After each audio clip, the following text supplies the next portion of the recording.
안녕하세요. 종합사회를 맡은 동국대학교 명예교신 윤명철입니다. 자, 앉아서 진행하겠습니다.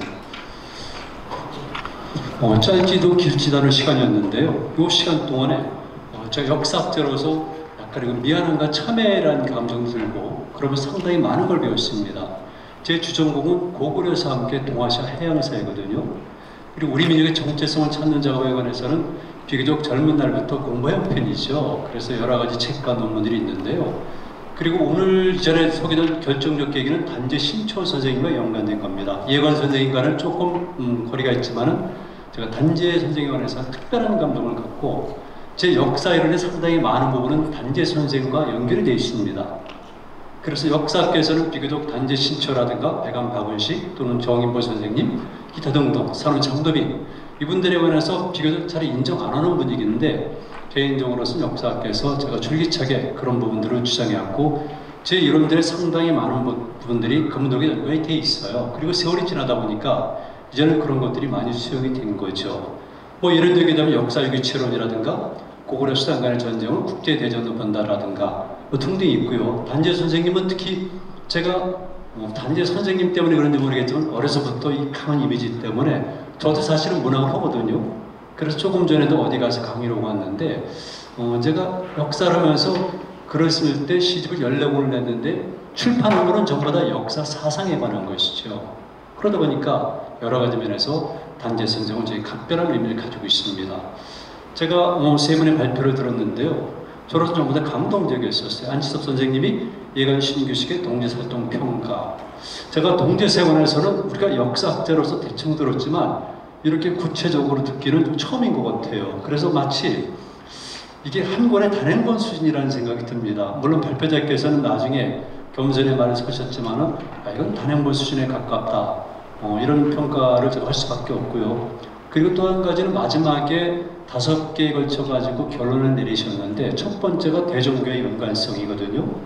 실질적으로 당시 대종교는 여러분 다 아시다시피 단순하게 종교, 민족 종교, 근대 종교를 넘어서 우리 민족의 고유의 사상 그리고 국혼을 계승한 독립전쟁의 핵이거든요. 그런 면에서 볼 때 이해관 선생님이랑 뭐 다른 분도 마찬가지겠지만 이런 것들을 특별히 강조해 주셔서 또 한 번 단군이라든가 또는 홍익인간이라든가 또는 우리 역사에 대해서 굉장히 추상적이고 사변적으로 평가하는 우리 현대의 역사학자 지식인 일반에게 큰 그 경종을 울리는 결정적 계기가 됐다고 생각을 합니다. 그리고 두 번째 발표하신 조병헌 선생님은 박달학원의 성립과 설립과 독립운동가 양성이라는 제목인데요. 이것 또한 뭐 거의 단행본 수준에 가까울 정도로 충분히 보완하면은 일반인들을 위해서 박달학원의 또는 이해관 선생님에 관해서 어느 정도 알려줄 수 있겠다 그런 생각이 들었습니다. 그리고 마지막에 지원해 주셨는데 거기서 헌법 조항에 이런 것들을 좀 집어넣었으면 좋겠다. 이거는 홍익인간도 마찬가지거든요. 여러분 잘 아시겠지만은 벌써 한 몇 달 된 것 같아요. 우리 그 새로운 교육 현장에서 홍익인간 사상을 빼겠다는 시도들이 있었는데 저는 굉장히 안타깝게 생각하고 또 그분에 관한 논문들을 쓴 사람 입장에서 제가 부분적으로 또는 여러 번에 걸쳐서 발언하고 또 논문을 쓰기도 했습니다. 그래서 그런 부분이 굉장히 좋았고요. 그 다음에 이제 단재 신초의 민족의식과 교육관 김지원 선생님이 쓰셨는데요. 역시 그 교육학자의 관점에서 보니까 이렇게 또 달라질 수가 있구나. 저는 단재에 관해서는 역사 사상과 신초의 고사선 역사인식 이런 제목의 책을 낸 적이 있거든요. 역사 사상가 그리고 단재는 저는 여러 가지를 포함해서 사상가라고 부르고 있어요. 왜 그러냐면은 우리 근대사 또는 현대사에 있어서는 사상가가 없거든요. 사상가는 있는 겁니다. 그런데 우리 스스로가 사상가임을 자처하지 못하고 또 우리 외에 많은 분들을 사상가로 평가하지는 못해요. 그런데 일본의 근대만 하더라도 중국의 근대만 하더라도 사상가라는 칭을 받은 사람이 많이 있죠. 그렇다면 우리도 근대, 현대 많은 사상가들을 외람되지만 그분들을 다시 재평가하면서 키워내고 부각시켜야 되는데 그런 의미에서 단재는 사상가라고 부를 만큼 다방면에 걸쳐서 심지어는 문명에 관해서까지 언급한 아주 대단한 분이라고 생각하는데요. 지금 김지원 선생님이 여러 각도에서 말씀을 해주셨어요. 그래서 제 입장에서는 정말 고마운 일이다. 제가 이렇게 하고 또 제가 모르는 자료들도 공개해 주셔서 추후에 단재를 이해하는데 상당히 좋겠다는 생각을 했습니다. 그리고 부분적으로 할 때 뭘 주체적 사회 비판, 시류와 현실 망각 교육을 비판, 뭐 이런 제목을 가지고 단재의 교육관을 차근차근 정리한 것은 단재의 생각을 이해하는데 너무나 아주 효율적인 방법이라고 생각해서 역시 교육학 전공자들은 우리 역사학자들보다 훨씬 더 이런 데 능력이 탁월하구나, 그걸 느꼈습니다. 제가 더 많은 말씀드리고 싶은데 시간이 그렇게 많지는 않은 것 같아요. 제 개인적인 생각은 토론자들이 10분 정도씩은 최소한 더 말씀해 주시고요. 그 다음에 발표자들은 조금 안타깝더라도 5분 정도만 하면 어떨까 싶고요.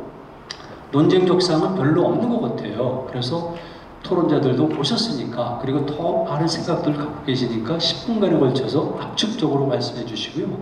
그리고 다 세 번이 끝난 다음에는 발표자들께서 5분씩 하고 나머지는 지금 계신 분들이 질문해 주시면 답변하는 순서로 하겠습니다.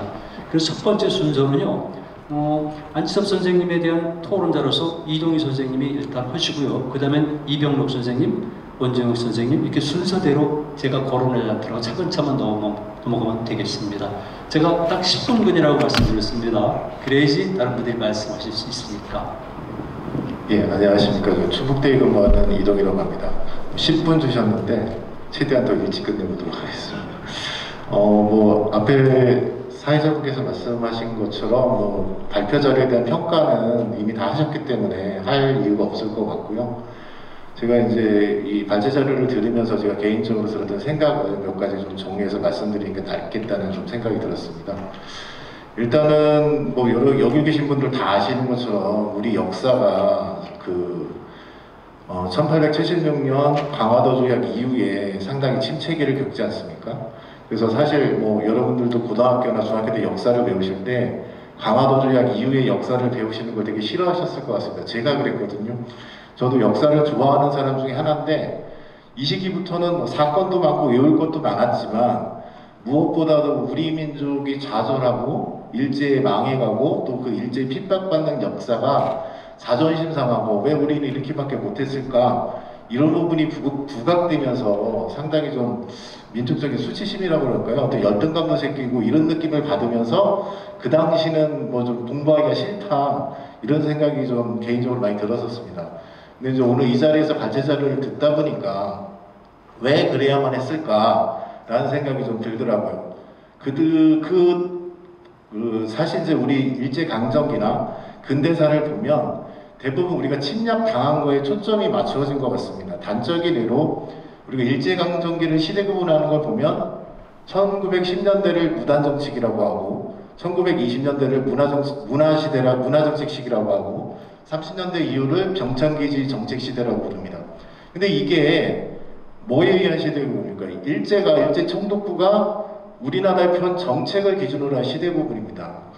과연 이게 맞는 걸까라는 생각이 들더라고요. 그게 아니라 우리 독립운동가들이 대한제국의 정통성을 이어받아서 상해 임시정부를 만들었기 때문에 그 정통성에 따른 독립운동사를 중심으로 한 시대 구분을 해야 되지 않을까라는 생각이 들었습니다. 그리고 또 한 가지는 좀 재미있는 지금 예관 선생님에 대한 발표를 들으면서 좀 재미있게 예관 선생님을 조명하거나 다른 각도로 연구할 방법은 없을까라는 좀 고민을 했었는데요. 저도 전공이 역사나 교육 쪽은 아닙니다. 제가 전공은 국제관계학을 했거든요. 그래서 예관 선생님이 상해로 간 이유, 그리고 거기에서 펼쳤던 신해혁명 세력 그 지도자들과의 교우, 그 다음에 소문과 만나서 펼쳤던 그런 결과, 수익, 그런 것들을 보면서 이분이 갖고 있는 국제적인 감각이나 국제관계관이 좀 다른 분들하고 좀 달랐던 것 같다는 느낌을 받았습니다. 특히 당시 이제 외교 정책을 통한 독립운동을 추진했던 이승만 같은 경우는 주로 좀 낭만적인 정책을 폈잖아요. 실제적인 노력 없이 제 개인적인 견해이긴 하지만 다르게 생각하시는 분들 분명히 있을 것 같습니다.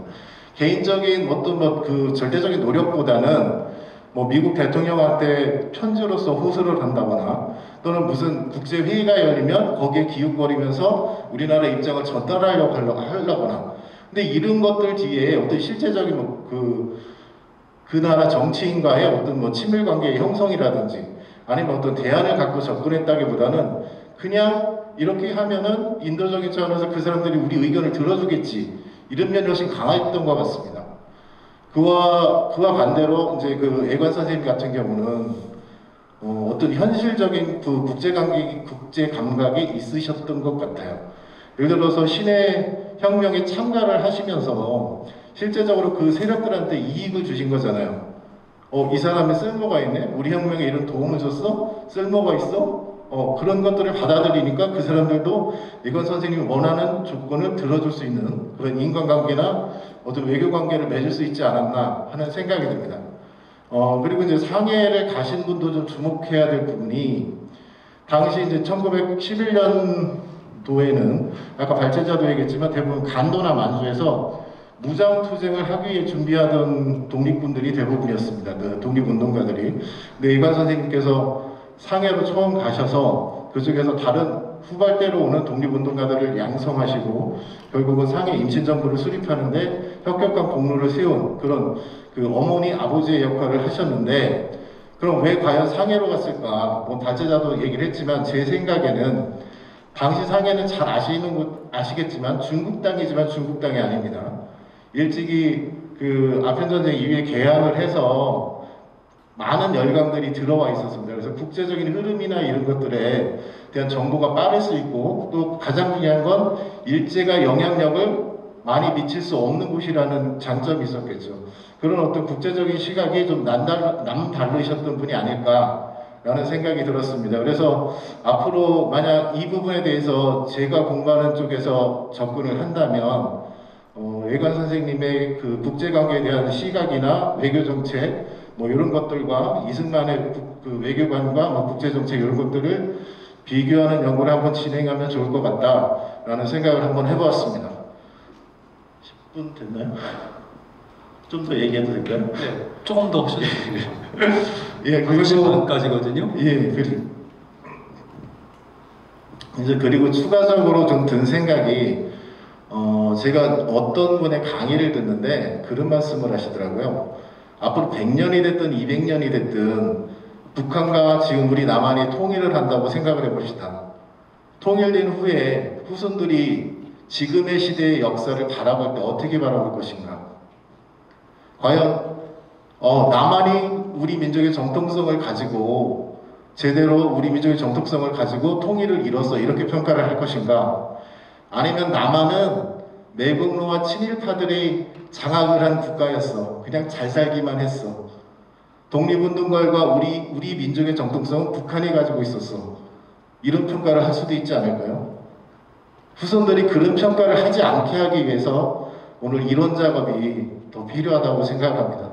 그래서 많은 분들이 우리 독립운동사 그리고 그 역사적 아픔에 의해서 사회주의자로 공산주의자로 몰려서 제대로 조명받지 못한 그런 독립운동가들이 재조명하는 기회, 그리고 재조명할 수 있게 국가의 지원 이런 것들이 잘 이루어져서 우리 역사의 정통성, 우리 민족의 정통성이 바로 설 수 있는 그런 날이 오기를 기대합니다. 이상입니다.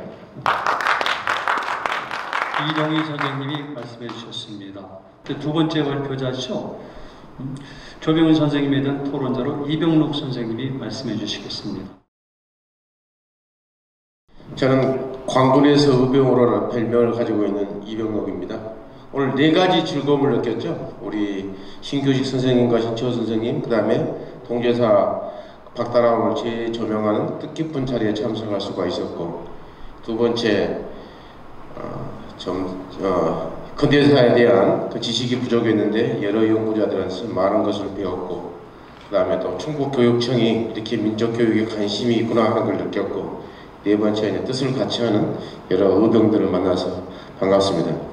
저는 군 출신이지만은 역사단체 감사나 자문위원 등을 맡고 있었는데, 사실 이 동제사하고 박달하고는 우리 조병헌 박사님 사무실에 들어가서 오늘 개략교로만 알았거든요. 근데 오늘 많은 것을 배웠습니다. 참석을 했으니까 몇 가지 질의를 드림으로써 또 임무를 다하도록 하겠습니다. 연구가 상당히 부족한 가운데서도 많은 연구를 하셨는데, 이것은 우리 동제사와 박달학원에 대한 전체적인 것을 국민들이 잘 모르고 있는 거 아닌가 생각하는데, 이에 대한 발표자의 의견이 궁금하고요. 두 번째, 국내에 자료가 많이 없다면은 향후 해외에서 자료를 많이 수집해야 되지 않을까 생각을 하고, 세 번째, 여기 이 지역에 전국 유일의 독립 역사 체험 특구를 만든다고 하는데, 이게 건립될 때까지는 많은 어려움이 있을 것인데 거기에 대한 좋은 방안을 가지고 계신가 하는 거하고, 그다음에 아까도 발표하셨지만은 특별법을 제정을 해야 되겠는데, 이에 대해서 한두 사람 힘으로 되는 거 아닐까, 우리 참가자들이 어떻게 노력해야 되고 어떻게 대처해야 되는가, 이 말씀을 해주시면 고맙겠습니다. 이상입니다. 계속하세요. 세 번째.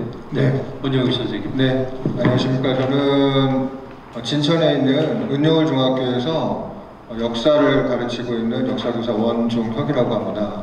이렇게 자리에 참석하게 돼서 영광으로 생각하고요.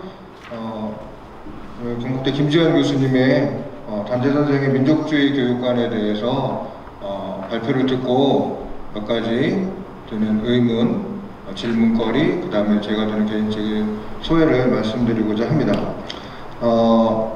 교수님 발표를 들어보니까 신체후 교육론 연구에 있어서 말씀하셨던 그 형설 출판사의 단재 신체후 전집의 글을 중심으로 연구가 집중되고 있다라는 말씀을 하셨습니다. 그러다 보니까 전집에는 누락되어 있었던 가정 잡지 글이 연구 논의에서 많이 빠져 있는 상황이다라는 문제 제기를 해주셨는데, 굉장히 타당성이 있다라고 동감을 합니다. 그러면서 말씀하시기를 단재 선생의 글쓰기 전반에 대한 대상으로 연구의 범위를 확대해야 된다라고 해결책으로 제시를 하셨습니다. 그러면서 제가 드는 생각은 뭐냐면요, 단재 선생의 교육관을 제대로 이해하기 위해서는 선생의 전생에 거친 작품을 연구해야 하는 것은 당연하다고 생각을 합니다. 그렇다면 문제 제기한 것처럼 출판된 전집에 연구자들의 연구가 집중되는 것이 현실이라면 먼저 전집에 누락된 단재 선생의 글들을 모아서 새로운 전집을 만드는 작업, 아니면은 수정 보완하는 작업이 선행되어야 하지 않을까. 단재 선생의 교육론을 연구하는 많은 연구자가 나오기를 바라는 마음이라면 이런 원전 자료를 먼저 모으는 것이 시급한 과제가 아닌가라는 생각을 합니다. 그래서 그동안 학회에서는 단재 선생 전집 보완 작업에 대해서 어떤 논의가 있었는지가 좀 궁금하고요. 그리고 발표 중간에 말씀하셨던 그 북한에서 나왔던 신체후 문학 유고 선집, 김병민 교수 거, 그리고 북한 인민대학습당에 보관되어 있다라는 단재 선생의 많은 유고가 있다고 하는데, 그런 유고 중에 현재 공개가 된 자료들은 있는지, 그리고 북한과의 공동 연구가 현재는 어느 시점에 와 있고 하는지, 그런 자료와 관련된 얘기를 좀 듣고 싶습니다. 두 번째는 다시 단재 선생의 민족주의 교육관에 발표하셨을 때 보면 단재 교육론의 몇 가지 키워드로 제시한 것 중에 가정교육, 부녀교육, 소아교육의 필요성이라든가 군국민 교육이나 문명교육을 제시하셨는데요. 이런 교육들은 일제강점기에 보면 그 당시 유행했었던 사회 진화론에 근거한 우승주의에 빠져있는 논리하고도 연결이 될 수 있을 것 같다는 생각이 듭니다. 그래서 단재 선생의 민족주의 교육관이 이런 일제나 서구 열강이 주장하는 사회 진화론과는 어떻게 구별할 수 있을지에 대한 의문이 좀 들었고요. 연결해서 말씀드리면 단재 선생이 쓰셨던 이태리 건국 삼골전이나 을지문덕전, 이순신전, 최도통전에 보면 영웅주의 문학 작품으로 표현하고 있습니다. 애국심을 고취하는 계몽사상의 일환으로 볼 수도 있지만 오늘날의 관점에서 보면 굉장히 현실과 동떨어져 있는 정신적 주체주의로 기울어져 있다고 보기도 하거든요. 그래서 이런 단재의 민족주의 교육서로서 강의의 교육론으로 다루셨던 이런 작품들을 어떻게 민족주의 교육서로서 해석을 해야 될지, 이런 영웅주의를 보이게 된 답변을 좀 부탁드리고요. 마지막으로 저는 현지 교사로 있기 때문에 아이들을 가르치고 있습니다. 마침 지난달에도 일제강점기 독립운동사를 하면서 단재 선생에 대한 수업을 1시간 아이들하고 진행했던 기억이 납니다. 그래서 이런 단재 선생의 민족주의 교육에 대해서 잘 가르치고 싶은 마음이 있습니다. 잘 가르치고 싶은 마음이 있다는 것은 교과서에 나와 있는 계몽사학이라든가 뭐 독사실론이라든가 뭐 조선혁명선언 이런 것들을 지식을 잘 전달하는 것도 있지만 그거보다는 단재 선생이 그 당시에 가졌었던 이런 사상을 오늘날에는 어떻게 우리가 해석을 하고 계승을 해야 될지 하는 부분이 아이들한테는 더 의미가 있을 거라는 생각이 듭니다. 그래서 단재 선생이 살았던 일제강점기에 그 필요했던 민족주의 교육론이 오늘날 우리 교육에도 보편적으로 적용할 수 있는 정신은 무엇이 있을까 하는 점, 이런 점을 아이들하고 이제 학습지를 만들 때 늘 고민이거든요. 그 사상을 오늘날에는 어떻게 계승하고 이런 사상을 오늘날에는 우리가 같이 생각해 볼 수 있지 않을까. 특히 요즘 아이들은 스마트폰이나 AI, 그 다음에 무슨 새로운 디지털 플랫폼을 사용하는 이런 아이들입니다. 미래사회를 준비하기 위해서 단재의 교육론에서 그 실마리를 어떻게 찾을까가 저는 사실 제일 고민거리고요, 수업할 때마다. 그리고 또 요사이는 우리 코로나로 전 세계가 좀 팬데믹에 빠져 있는 상황인데 학교에서도 단재 교육론에서 이런 코로나와 관련된 팬데믹과 관련된 희망과 용기를 주는 메시지를 수업 시간에 해줄 수 있다면 어떨까 하는 그런 의문점에 제대로 답을 하지 못한다면 만약에 일선학교에서 단재 선생의 교육론은 암기를 위한 지식으로 전락하고 말 수 있다. 정말 시험을 위해서 아이들이 외우는 거지 단재 선생을 통해서 뭔가 배우는, 정신을 배우는 그런 수업은 되지 않지 않을까라는 생각이 듭니다.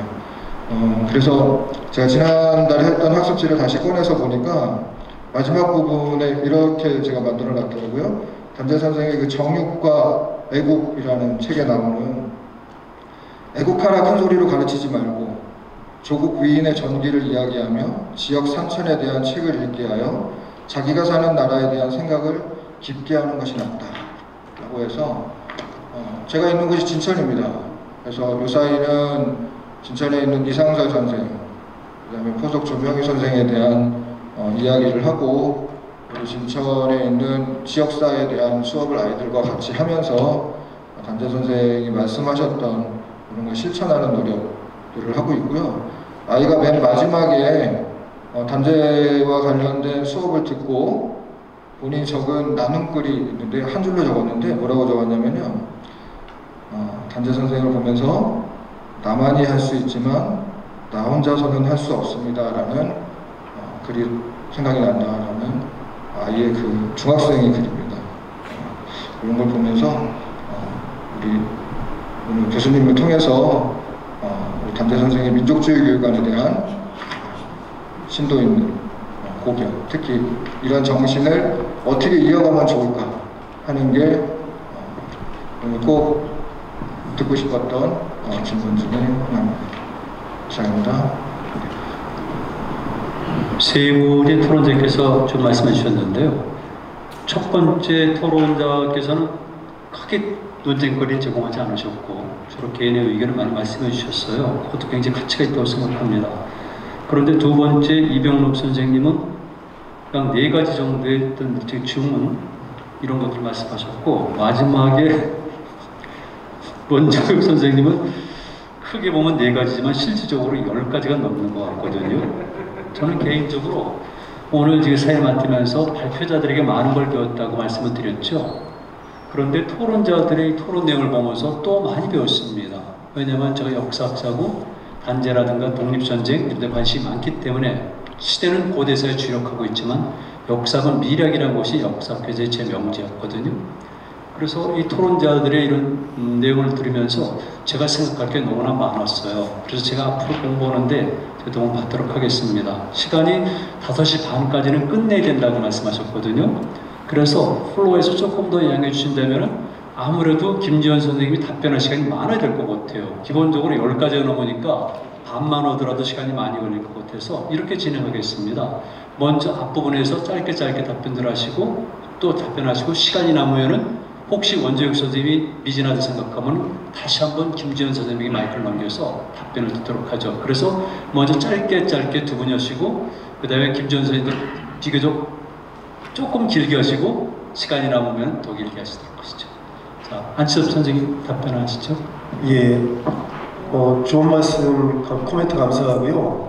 한 4가지 정도로다는 답변을 드려야 될 것 같습니다. 첫 번째는 상해 임시정부의 정통성에 대한 정통성에 근거한 시대 구분이 필요하지 않냐고 말씀하셨는데 저는 여기에 대해서 굉장히 공감하는 부분이 있고요.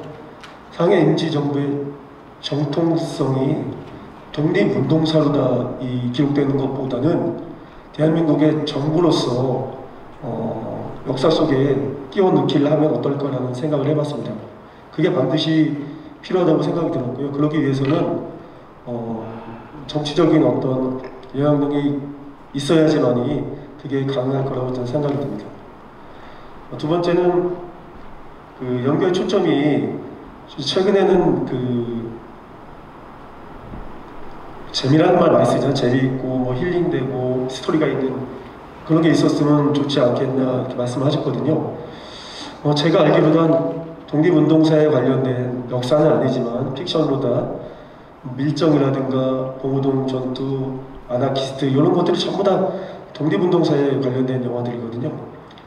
이런 것들을 좀 폭넓게 좀 독립운동을 사회 문화 속에 접목시켰으면 좋겠다. 예를 들어서 만화는 굉장히 많이 만들어져 나와 있습니다. 예를 들어 조선왕조실록이라든가 고려사, 고구려사, 발해사는 만화로 있는 역사에서 수두룩하게 많이 나와 있지만 독립운동, 특히 상해 임시정부와 관련된 만화는 들어보지도 못했고 본 적도 없습니다. 이런 것들이 기회가 된다면 추진해서 대한민국의 한 문화의 틀로다 연결시켰을 수 있으면 좋겠다는 생각이 들었습니다. 세 번째는 예관의 세계관에 스며나오는 역사 조명이 필요하지 않나 이런 말씀을 하셨는데요. 제가 연변대에 있을 때 조금 전에 발표할 때 말씀드렸던 연변 문해부 최국철 주석님께서 말씀하셨어요. 한국의 독립운동사는 반쪽짜리 독립운동사다.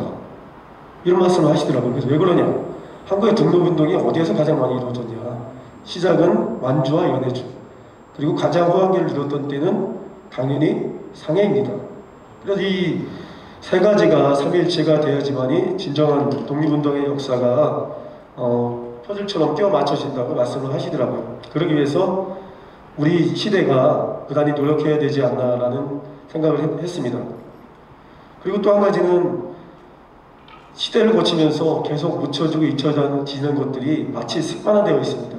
우리가 기록을 하고 있는데 왜 이렇게 잊혀져야 될까? 왜 이렇게 일제가 만들어놓은 잔재 속에서 아직도 헤어나지 못하고 허덕이고 있는가?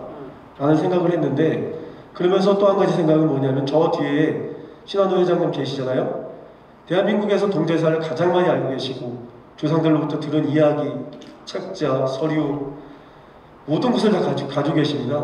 우리가 세대가 교체되기 전에 이런 것들이 하루빨리 국가의 지원 아래 발굴되고 육성되고 다시 재조명돼야 된다고 생각합니다. 이상입니다.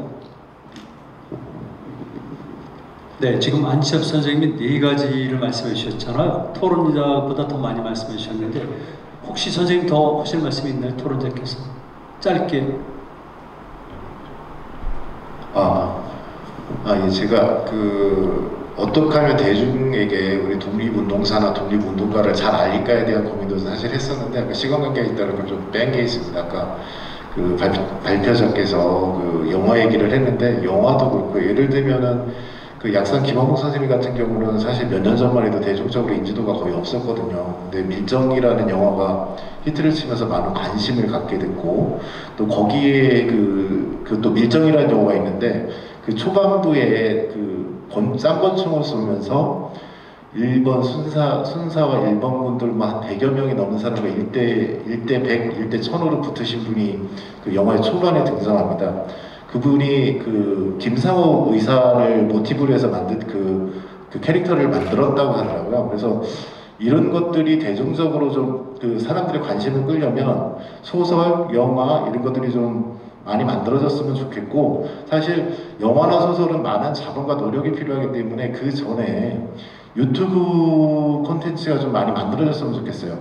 사실 제가 이제 토론을 참여하게 돼서 유튜브를 검색해 보니까 그나마 단재 선생님께서는 검색이 많이 되시는 편이세요. 근데 예관 선생님을 검색했더니 한 10개 조금 넘을 정도? 뭐 그 정도 검색되고 강의로 나온 유튜브는 한 편밖에 없더라고요. 대부분은 짧게 뭐 만화로 소개하거나 아니면 그 방송 프로그램에 뭐 5분, 4분 뭐 이 정도 나온 게 대부분이더라고요.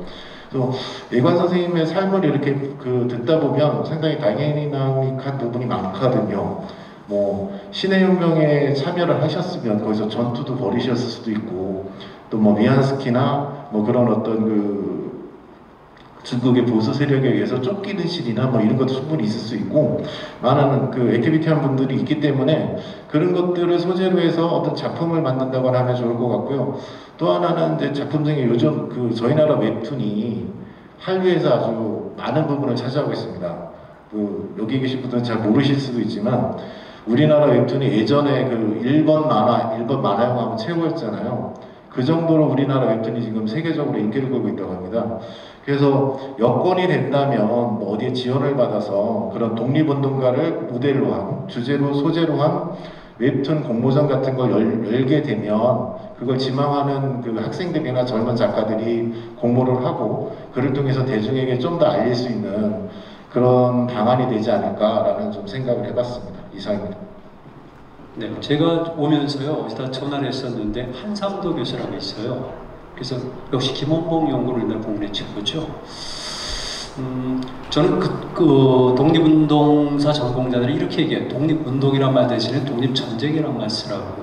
무브먼트는 우리 남쪽에 있는 사람들 아니면 한반도에 있는 사람들이 있지만 적어도 만주나 연해질 든 분들은 실전을 걸고 전쟁을 벌였기 때문에 독립전쟁으로 하라는 주문을 하는데 그게 어렵다는 얘기를 저는 사실은 전부터 듣고 있었던 거죠. 개인적인 입장은 제 성격상 그걸 원하고 있어요. 그리고 예관 선생님은 제가 대종교의 연관성도 있고 그분의 그 캐릭터도 독특해서 그래서 늘 가슴에 두고 있었는데 오늘 이렇게 얘기를 해서 그래서 제가 사실은 유튜브를 운영하고 있는데 단재 선생에 관해서는 제가 몇 개 한 게 있어요. 그런데 제가 예관에 대해서 하게 되면은 비전공자이기 때문에 그분들에게 신뢰거든요. 예를 들면 독립운동사 여기도 나오지만 한상도 교수도 그렇고 그런데 좀 셀프탄 입장에서도 한번 예관 선생을 다루고 싶다. 마지막에 이분이 이제 여러 번 그 자진을 시도했잖아요. 저는 그 자살이란 말 싫어요. 자진을 시도했는데 특히 이분은 대종교인이기 때문에 번화가 선법선에 의거한 그런 방식으로 돌아가셨을 것 같아요.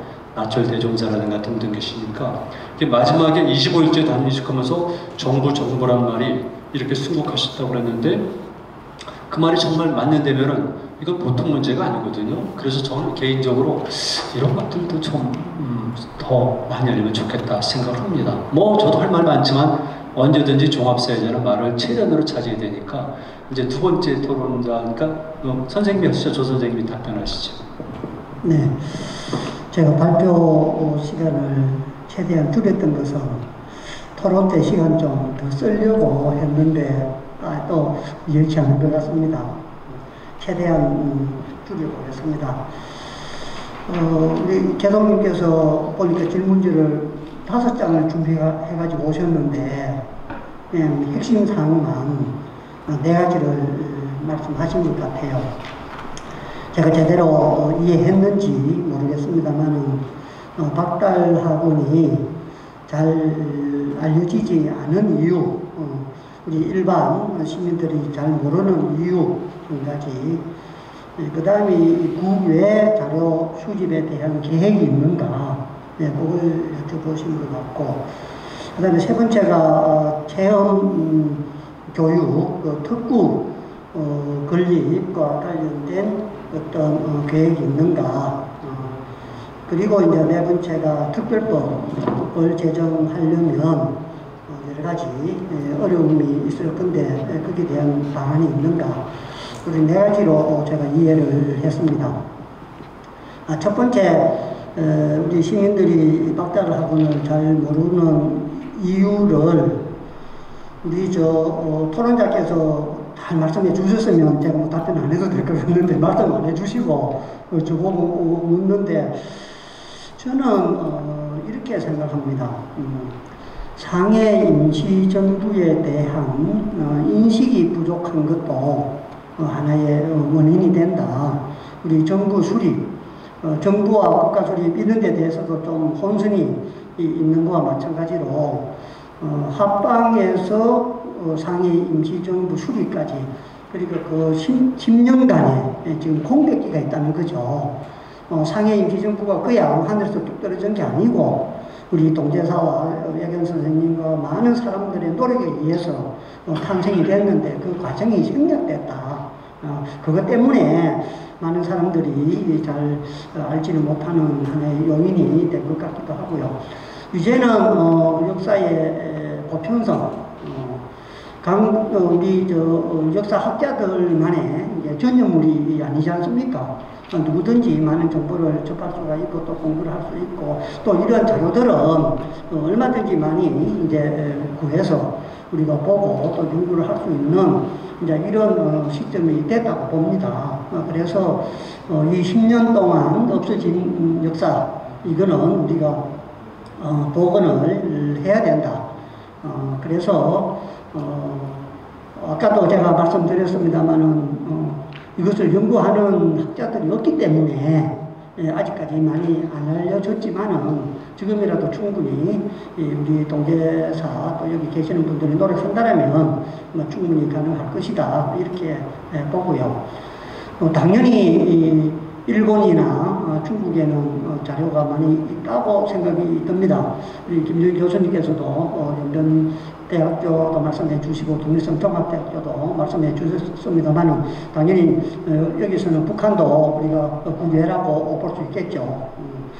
거기에 있는 자료들을 우리가 복원을 해서 우리가 활용을 해야 되고 그래도 제가 북한 교육성에 있는 친구들하고 3박 4일 회의를 하면서 북한에 있는 모든 단체 자료들을 저한테 인계를 해주기로 이렇게 교육성 차관하고 회의를 했습니다. 그리고 저희 이제 제가 지금 단체 학당 이제 교장을 했습니다만 우리 단체 학당에서 해야 될 일이 두 가지입니다. 한 가지는 단체 학을 독립하는 것이고 나머지 하나는 단체 학사를 복원하는 것입니다.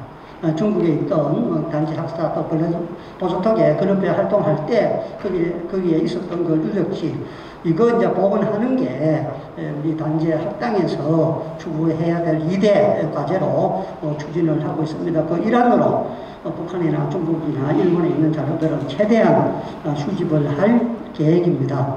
구체적으로 어떻게 할 것이냐 아직 확립된 건 없고요. 어찌됐든 간에 해 바뀌면 코로나 멈추면 바로 시작을 할 예정이고요.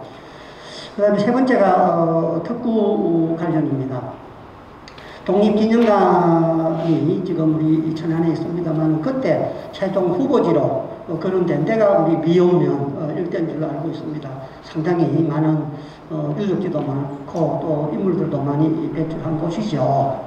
거기에 우리가 아까 동계사나 박달학원이나 또 우리 예강 선생님이 살았던 그런 중국의 모습 거리들 다 복원하고 독립특구를 만들어서 독립기념관에 가서 구경하고 오는 사람들이 여기 와서 먹고 자고 보고 즐기고 할 수 있는 공부를 할 수 있는 체험을 할 수 있는 이런 이제 장소를 미연문 일대에 만들고 그 다음에 우리 수동 그 목마르던 언덕 청두시내에서 하늘의 별을 보듯이 그 우리 역사를 잃은 민족에는 미래가 없다 이렇게 크게 밤에 전광판도 불을 비추고 거기에다가 드론 쏘도 하고 이러면서 하나의 관광자원으로 문화로 이렇게 성계를 시킬 이제 그런 계획들은 가지고 있습니다. 이것도 단체학당 비전 선포식 때 제가 말씀을 드렸던 건데 크게 지적 사항을 없고요. 조감도 대략적인 전체적인 구상까지는 마치고 의회와 국회에 우리 의원님들께는 몇 명께 보고를 드린 바가 있습니다. 그래서 다 협조해 주기로 하고 다 특구 만드는데 노력해 주겠다고 답은 받아놓은 상태고요. 그 다음에 특별법 개정 문제입니다. 국제기업거나 참 후손이 없는 우리 선조들 지금 30만 명이죠.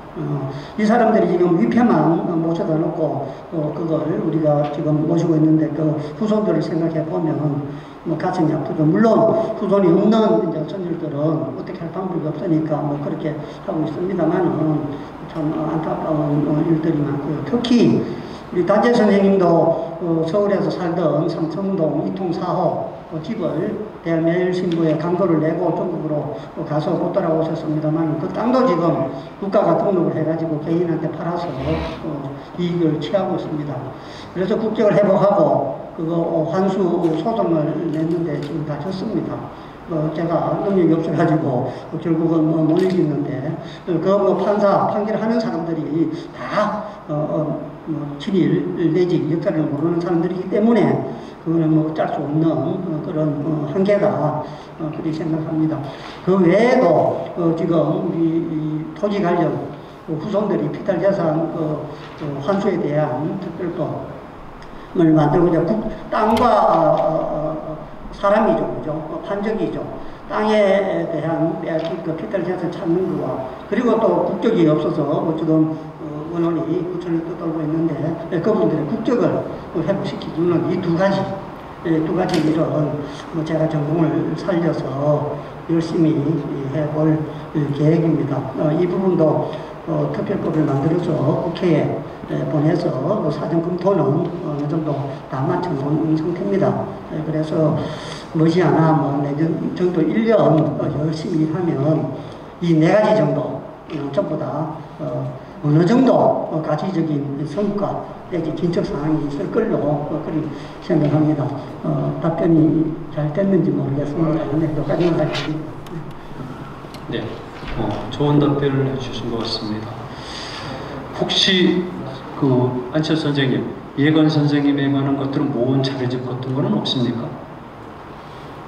예건 선생님이라든가 박다라고 하는 자료들 모은 자료집은 없습니까?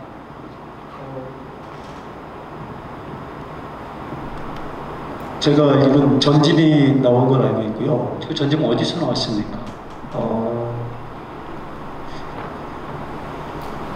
예전 청주대학교 박정경 교수님이 위원회 출판위원회 위원장을 맡으시면서 출간한 책이 1, 2로 이렇게 출간된 걸로 알고 있습니다. 네. 그러면은 동제사 예간기념사업에서는 좀 그 부분을 좀 신경을 써주시면 좋을 것 같은 생각이 듭니다. 자, 이제 시간이요. 10분, 5시 반까지지만은 조금 더 연장해도 될 거라고 봐요. 한국적 권례를 볼 때. 그래서 김지현 선생님이 답변해 주시는데 10분 정도를 해주시고요. 나머지 시간은 계신 분들에게, 방청석에 계신 분들에게 마이크를 돌리도록 하겠습니다. 10분 정도로 일단 압축적으로 답변해 주시면. 네, 질문을 크게 보면 이제 이 자료 문제하고 그다음에 이제 그 평가, 그다음 수용이라는 어떤 그 세 가지 측면에 연결이 되어 있는 것 같습니다. 자료는 간단히 말씀드리면 아까도 제가 자료를 얘기하려고 하다가 이게 좀 너무 좀 범위가 넓어가지고요. 간단히 말씀드리자면 단제가 이 잡혀갔을 때, 그러니까 저 대만 길몽에서 잡혀가지고 그때 누가 이 자료를 갖고 있었냐면 박용태라는 천진에 있는 분이 갖고 계셨습니다. 그걸 이제 여성 감옥에서도 이 편지를 보내면서 그 자료에 대해 계속 묻고 있었는데 그게 어느 시간 실종됐다가 그러니까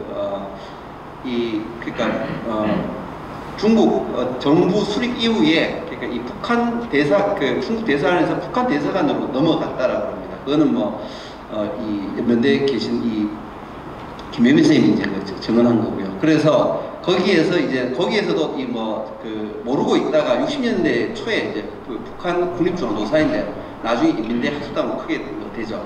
거기에서 이제 그 일꾼들이 발견해가지고 자료를 정리해서 낸 게 용과 용이 되겠죠. 66년도 나온 거고요. 그게 일본인 교수를 거쳐가지고 들어와서 우리나라의 그 현설출판사에서 보유편이 나오고 개정판이 나옵니다.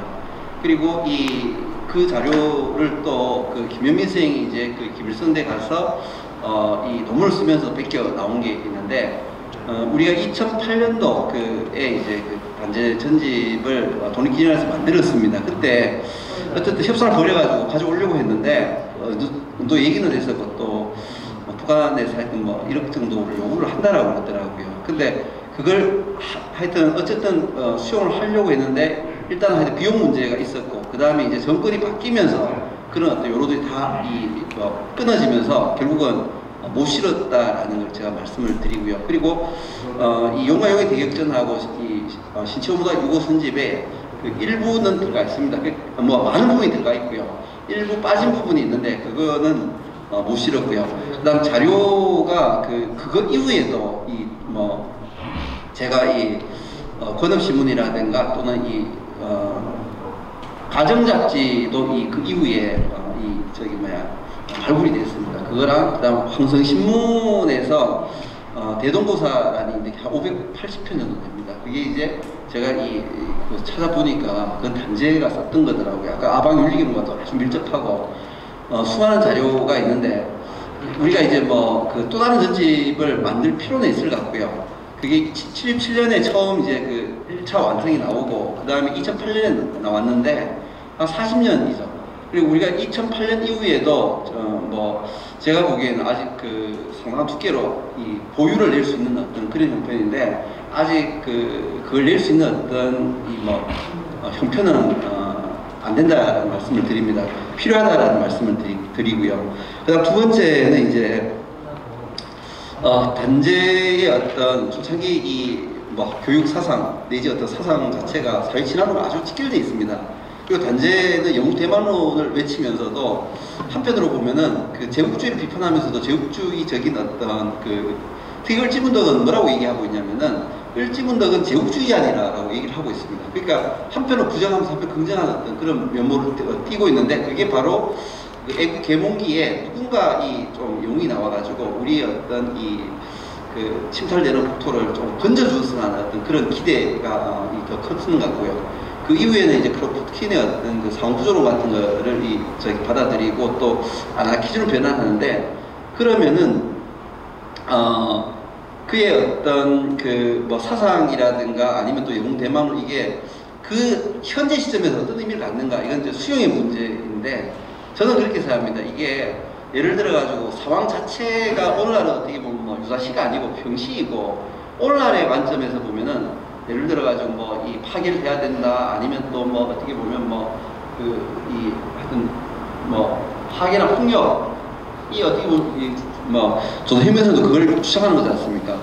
그런 거는 그 시대 사회의 그 당시의 어떤 의미를 추구해야 되고 오늘날에서는 이 맥락이 달라지기 때문에 그러면 그때만 의미가 있고 현재는 의미가 없느냐? 의미를 추정할 때는 그게 나온 시대적인 의미라는 부분이 난 중요하다는 생각이 들고요. 또 그렇다면 오늘날의 의미는 무엇인가? 우리가 예를 들어 그 잘못된 이 제도 같은 거 협통해야 되는 거고 여전히 우리가 진보라든가 아니면 개혁이라든가 이건 필요하기 때문에 거기에 걸맞게 일단은 사용을 하면 된다라는 생각이 들고요. 그 다음에 이 단재의 어떤 이 수용의 문제인데요.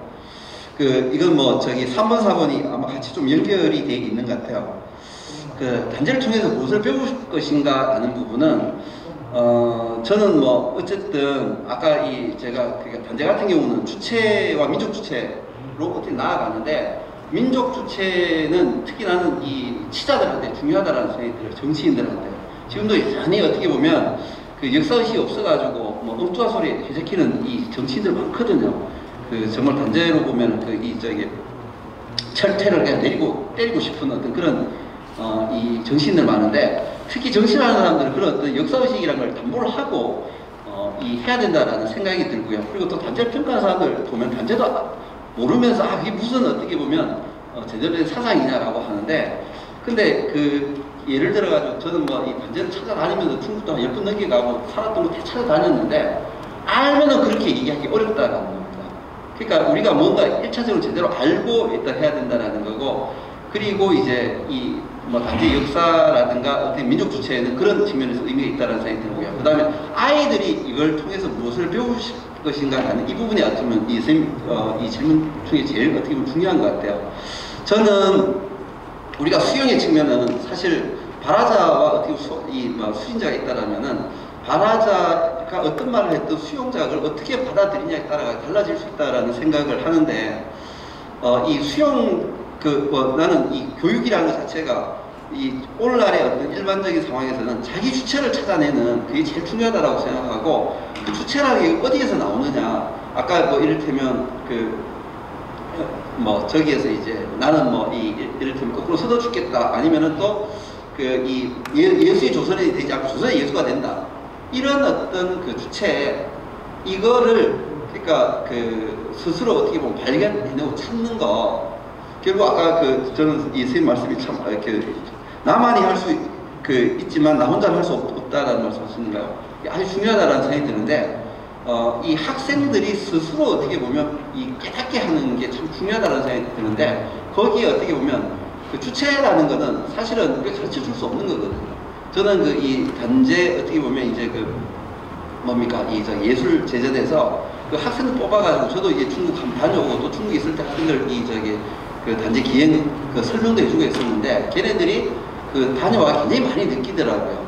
그것처럼 그 어떻게 보면 단지의 글을 아까도 이 아방 윤리경도 읽고 나면은 우리가 역사에서 모르는 것도 찾아보게 되고 그러면 우리 역사에 대해서 좀 더 이해하게 되고 그리고 왜 단지는 이런 글을 썼을까? 어떻게 우리가 어떤 내용을 자꾸 가르쳐줘야 된다고 생각하는데 이런 걸 그 주어가지고 스스로 느끼고 만들어내게 하면 좋지 않을까 이렇게 생각합니다. 답변이 준비될지 모르겠습니다. 권재욱 선생님 하실 말씀이 많죠? 저 충분히 짧게만 말씀드리겠습니다. 짧게. 아주 말씀 고맙습니다. 많은 도움이 됐고요. 지난 여름방학 때도 저희 학교 아이들을 데리고 이상설과 관련한 수업을 하면서 이상설 선생이 그 당시 이상설 선생이 추구하던 시대적 과제가 독립이었다면 오늘날 우리가 청산해야 될 시대적 과제는 무엇일까 해서 적폐청산에 대한 이런 모든별 수업을 하고서는 아이들이 뭐 평화통일도 나오기는 하지만 청년 시험 문제부터 해서 온갖 아이들의 고민거리가 다 나오더라고요.